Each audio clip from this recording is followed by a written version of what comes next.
Hi friends, Reena health ടിപ്സിലേക്ക് സ്വാഗതം. അപ്പോൾ ഇന്നത്തെ നമ്മുടെ സബ്ജക്റ്റ് ചില ആൾക്കാർക്ക് ചില ഫങ്ഷൻസിനൊക്കെ പോകുമ്പോൾ ഒരുതരം വീർപ്പുമുട്ടലാണ്. മറ്റുള്ളവർ എന്ത് വിചാരിക്കും, എന്നെക്കുറിച്ച് മറ്റുള്ളവർ എന്ത് കരുതും എന്നുള്ള ഒരുതരം വീർപ്പുമുട്ടൽ. എന്ന് വെച്ചാൽ നമ്മൾ ഇൻഫീരിയോറിറ്റി കോംപ്ലക്സ് എന്ന് പറയും. മറ്റുള്ളവരെക്കുറിച്ച് ഒരുപാടങ്ങ് കൺസേൺ ആകുന്ന ഒരു ചിന്താഗതി. എന്ന് വെച്ചാൽ ഞാൻ മോശക്കാരനാണോ അല്ലെ മോശക്കാരിയാണോ, അങ്ങനെ ഒരു അപകർഷതാ ബോധം തോന്നുന്ന അവസ്ഥ. അപ്പോൾ ഈ അപകർഷതാ ബോധം തോന്നുന്ന ഈ അവസ്ഥ എങ്ങനെ മാറ്റിയെടുക്കാമെന്നാണ് ഇന്നത്തെ വീഡിയോ. അതിനു മുമ്പ് എൻ്റെ ഈ ചാനൽ നിങ്ങൾ സബ്സ്ക്രൈബ് ചെയ്തിട്ടില്ലെങ്കിൽ സബ്സ്ക്രൈബ് ചെയ്യണം, കൂട്ടുകാർക്ക് ഷെയർ ചെയ്യണം. അപ്പോൾ ഈ ഇൻഫീരിയോറിറ്റി കോംപ്ലക്സ് എന്ന് പറയുന്ന ഒരുതരം നെഗറ്റീവായിട്ടുള്ളൊരു മാനസികാവസ്ഥയാണ്. അപ്പോൾ ഇങ്ങനെയുള്ളവർക്കൊരു 10 പേര് കൂടുന്നിടത്ത് പോകുന്നത് വല്ലാത്തൊരു വീർപ്പുമുട്ടലാണ്. ചില ആൾക്കാർ പുറമേ അങ്ങനെ ഭാവിക്കുന്നില്ലെങ്കിലും പലർക്കും ഇങ്ങനെയുള്ള ഒരു ബുദ്ധിമുട്ടുണ്ട്. അത് പല അളവിലാണ്. ചിലർക്ക് കൂടുതലായിട്ട് കാണും, ചിലർക്ക് വളരെ കുറച്ചേ കാണത്തുള്ളൂ. എന്നാലും ഒരു ചെറിയൊരളവിലൊക്കെ ഒരുപാട് പേർക്കുണ്ടിത്. അപ്പോൾ ഇത് മാറ്റിയെടുക്കാനായിട്ട് ഞാൻ ഈ പറയുന്ന 5 കാര്യങ്ങൾ നിങ്ങളൊന്ന് പ്രാക്ടീസ് ചെയ്താൽ മതി. അതിനകത്ത് ഒന്നാമത്തെ കാര്യം, നിങ്ങളുടെ യുണീക്ക്നെസ്സിനെ നിങ്ങൾ അംഗീകരിക്കുക. എന്ന് വെച്ചാൽ നമ്മുടെ അന്യാദൃശ്യത്തിനെ. നമ്മളെല്ലാവരും വ്യത്യസ്തരാണ്. നമുക്ക് വ്യത്യസ്തമായിട്ടുള്ള രൂപം, ഭാവം, സാഹചര്യം എല്ലാം ഈ പ്ലാനറ്റിൽ നമ്മളെപ്പോലെ വേറൊരാളില്ല എന്നുള്ള സത്യാവസ്ഥ നമ്മൾ അംഗീകരിക്കണം. അല്ലെങ്കിൽ അതിനകത്ത് നമ്മൾ കോൺഷ്യസ് ആകണം. അതാണ് ഒന്നാമത്തെ കാര്യം. ഈ ഒരു യുണീക്ക്നെസ്സിനെ നമ്മൾ അംഗീകരിച്ചില്ലെങ്കിൽ നമുക്കിത് വിജയിക്കത്തില്ല. അപ്പോൾ ഈ വ്യത്യാസം ഉള്ളതുകൊണ്ടാണ് നമ്മളൊരാളെ തിരിച്ചറിയുന്നത്. അല്ലാതെ എല്ലാവരും ഇപ്പോൾ ഒരുപോലെ ഇരിക്കുക, അല്ലെങ്കിൽ ഒരു 100 പേര് ഒരുപോലെ അങ്ങ് ഇരുന്നാൽ എങ്ങനെ അതിനകത്ത് എന്തൊരു വാല്യം ഉള്ളത്? അപ്പം നമ്മുടെ പ്രത്യേകതയാണ് നമ്മൾ ഈ കാണുന്ന നമ്മുടെ ശരീരത്തിൻ്റെ നിറം, പൊക്കം, വണ്ണം എല്ലാം നമ്മുടെ പ്രത്യേകതയാണെന്ന് നമ്മൾ അംഗീകരിക്കണം. അപ്പോൾ ഇതാണ് ഒന്നാമത്തെ കാര്യം. രണ്ടാമത്തെ കാര്യം എന്താണെന്ന് വെച്ചാൽ, മറ്റുള്ളവരെ അങ്ങ് അമിതമായിട്ട് ആരാധിക്കുന്നതും അംഗീകരിക്കുന്നതും അങ്ങ് പുകഴ്ത്തി സംസാരിക്കുന്നതും ഒക്കെ അങ്ങ് സ്റ്റോപ്പ് ചെയ്യണം. ഈ സെലിബ്രിറ്റീസ് പറയുന്നവരും അതുപോലെ തന്നെ സക്സസ് ആയിട്ടുള്ള ആൾക്കാരും ഒക്കെ തന്നെ നമ്മളെപ്പോലെ ഉള്ള സാധാരണ ആൾക്കാരാണ്. പിന്നെ അവർ ഏതോ ഒരു കാര്യത്തിനകത്ത് നന്നായിട്ട് കോൺസെൻട്രേറ്റ് ചെയ്ത് വർക്ക് ചെയ്തിട്ടാണ് അവരങ്ങനായി മാറിയത്.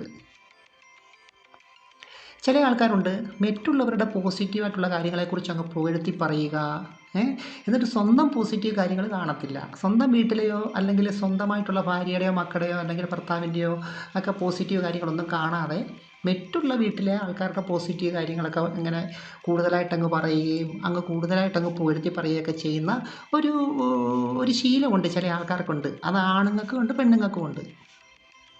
എന്ന് കരുതി മറ്റുള്ളവരുടെ പോസിറ്റീവ് കാര്യങ്ങൾ നമ്മൾ കാണണ്ട, അവരുടെ നെഗറ്റീവ് കാണണം എന്നല്ല ഞാൻ പറയുന്നത്. നമ്മുടെ പോസിറ്റീവ് കാര്യങ്ങളും കാണണം, മറ്റുള്ളവരുടെയും കാണണം. ആ രീതിയിലാകണം.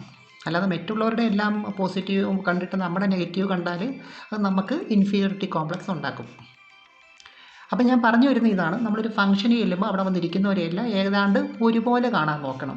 ഒരേ രീതിയിലുള്ള കാഴ്ചപ്പാടോടെ കാണാൻ നോക്കണം. അടുത്ത മൂന്നാമത്തെ കാര്യം എന്താണെന്ന് വെച്ചാൽ, നമ്മളിപ്പോൾ ഒരു ഫംഗ്ഷന് ചെല്ലുന്നു, അല്ല ഒരു മീറ്റിങ്ങിന് ചെല്ലുന്നു, അല്ലെ എന്തെങ്കിലും.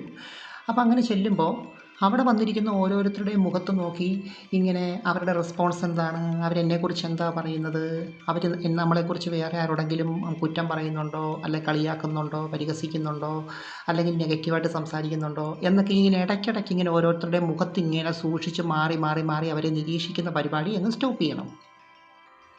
ഇവിടെ നമ്മൾ വ്യക്തമായി മനസ്സിലാക്കേണ്ട ഒരു കാര്യം, നമ്മുടെ പ്രശ്നം മറ്റുള്ളവർക്കൊരു പ്രശ്നമേ അല്ല. അവരുടെ കാര്യങ്ങളാണ് അവർക്ക് വലുത്. അവരുടെ മനസ്സിലിരിക്കുന്നത് മുഴുവൻ അവരുടെ കാര്യങ്ങളാണ്. അവരുടെ ഉപബോധ മനസ്സിൽ മുഴുവൻ അവരുടെ പ്രശ്നങ്ങളും അവരുടെ കാര്യങ്ങളും, ഈ ഒരു ഫംഗ്ഷൻ കഴിഞ്ഞ് അവർക്ക് വേറെ എവിടെയെങ്കിലുമൊക്കെ അത്യാവശ്യമായിട്ട് പോകേണ്ടതായിട്ടുണ്ട്, ഇതൊക്കെയാണ് അവരുടെ മനസ്സിലിരിക്കുന്നത്.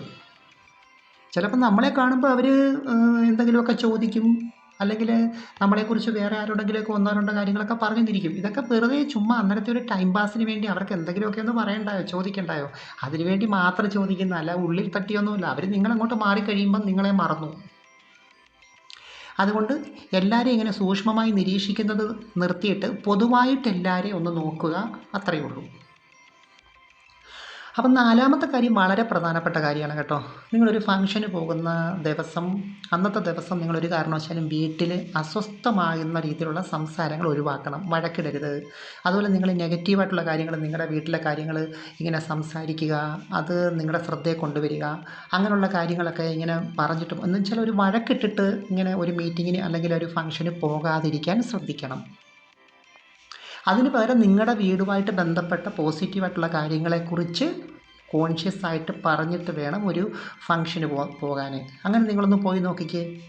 നിങ്ങളുടെ വീട്ടിലുള്ളവരെക്കുറിച്ചെല്ലാം പോസിറ്റീവായിട്ട് നിങ്ങൾ ചിന്തിച്ചുകൊണ്ടൊരു ഫംഗ്ഷന് പോയി നോക്കിക്കേ. നിങ്ങൾക്ക് വളരെയേറെ ആത്മവിശ്വാസം കിട്ടും. അതേസമയം നിങ്ങളുടെ വീട്ടിലുള്ളവരെക്കുറിച്ചും നിങ്ങളെക്കുറിച്ചും ഒരു നെഗറ്റീവായിട്ടുള്ള രീതിയിൽ സംസാരിച്ചുകൊണ്ട് ഓർത്തുകൊണ്ടും ഒക്കെയാണ് നിങ്ങളൊരു ഫംഗ്ഷന് പോകുന്നതെങ്കിൽ നിങ്ങൾ വല്ലാത്തൊരു വീർപ്പുമുട്ടലും നിങ്ങളുടെ ആ ഫംഗ്ഷനെ നിങ്ങൾക്ക് കുളമായി കിട്ടും. അപ്പം ഞാൻ പറഞ്ഞത് നിങ്ങളുടെ പ്രാരാബ്ധത്തെക്കുറിച്ചല്ല, അല്ലെങ്കിൽ നെഗറ്റീവ് കാര്യങ്ങളെക്കുറിച്ചല്ല, നിങ്ങളുടെ പോസിറ്റീവായിട്ടുള്ള കാര്യങ്ങളെക്കുറിച്ചും നിങ്ങളുടെ നേട്ടങ്ങളെക്കുറിച്ചും ഓർത്തുകൊണ്ട് എന്തെങ്കിലുമൊക്കെ കാണുമല്ലോ, എല്ലാവർക്കും എന്തെങ്കിലുമൊക്കെ പോസിറ്റീവ് കാര്യങ്ങൾ കാണും, അത് ഓർത്തുകൊണ്ട് ഒരു ഫംഗ്ഷന് പോകാൻ നോക്കുക. അതുപോലെ 5ാമത്തെ കാര്യം വളരെ ഇമ്പോർട്ടൻ്റ് ആണ്. നിങ്ങളൊരു ഫംഗ്ഷന് ചെല്ലുമ്പോൾ നിങ്ങൾ അവിടെ മാക്സിമം ബിസി ആകാൻ നോക്കണം. ഒന്നുകിൽ നിങ്ങൾ ആരോടെങ്കിലും സംസാരിക്കാൻ നോക്കുക. ഇനി സംസാരിക്കാൻ ആരും ഇല്ലയോ, ഉടനെ നിങ്ങൾ നിങ്ങളുടെ മൊബൈൽ ഫോൺ എടുത്തിട്ട് അതിനകത്ത് എന്തെങ്കിലുമൊക്കെ, എന്ന് വെച്ചാൽ മൊബൈൽ ഫോൺ നോക്കിക്കൊണ്ടിരിക്കണമെന്നല്ല പറഞ്ഞത്, നിങ്ങൾ ആരാണെങ്കിലും ജസ്റ്റ് ഒന്ന് സംസാരിക്കുക. അല്ലെങ്കിൽ മൊബൈൽ ഫോണിനകത്ത് ഇടയ്ക്കിടയ്ക്ക് നിങ്ങളുടെ മൊബൈൽ ഫോൺ എടുത്തിട്ട് എന്തെങ്കിലുമൊക്കെ കാര്യങ്ങൾ അതിനകത്ത് നോക്കുകയോ എടുക്കുകയൊക്കെ ചെയ്ത് നിങ്ങളൊന്ന് എൻഗേജ്ഡ് ആകാൻ നോക്കണം ഏതെങ്കിലുമൊക്കെ കാര്യത്തിനകത്ത്. അതുപോലെ കൊച്ചു കുട്ടികളൊക്കെ ഉണ്ടെങ്കിൽ അവരെ നിരീക്ഷിച്ച് ഇങ്ങനെ അവരെ നിരീക്ഷിച്ച് അവരെ ആസ്വദിക്കുന്നതായിട്ടൊക്കെ ഒരു തോന്നൽ നിങ്ങൾ തന്നെ ക്രിയേറ്റ് ചെയ്യുന്നതായിട്ട് നിങ്ങൾക്ക് തോന്നണം. എന്ന് വെച്ചാൽ നിങ്ങളൊരു സന്തോഷമുള്ള വ്യക്തി ആയിരിക്കുകയും വേണം, എന്നാൽ നിങ്ങളുടെ ഉള്ളിൽ ഒരു ഇച്ചിരി സീരിയസ് ആയിട്ടുള്ള ഒരു സീരിയസ്നെസ് നിങ്ങളുടെ ഉള്ളിൽ വേണം താനും. ഇനി ആരെങ്കിലും നമ്മളെക്കുറിച്ച് നെഗറ്റീവായിട്ട് സംസാരിക്കുന്നു എന്നൊരു തോന്നൽ നമുക്ക് വന്നാൽ തന്നെ, അങ്ങനെ ഉണ്ടെങ്കിൽ തന്നെ നമുക്ക് ജാള്യതയുള്ളൊരു ചിരി ഒന്നും ചിരിക്കാതെ കുറച്ച് സീരിയസ് ആയിട്ടൊക്കെ നിൽക്കാൻ ശ്രദ്ധിക്കുക.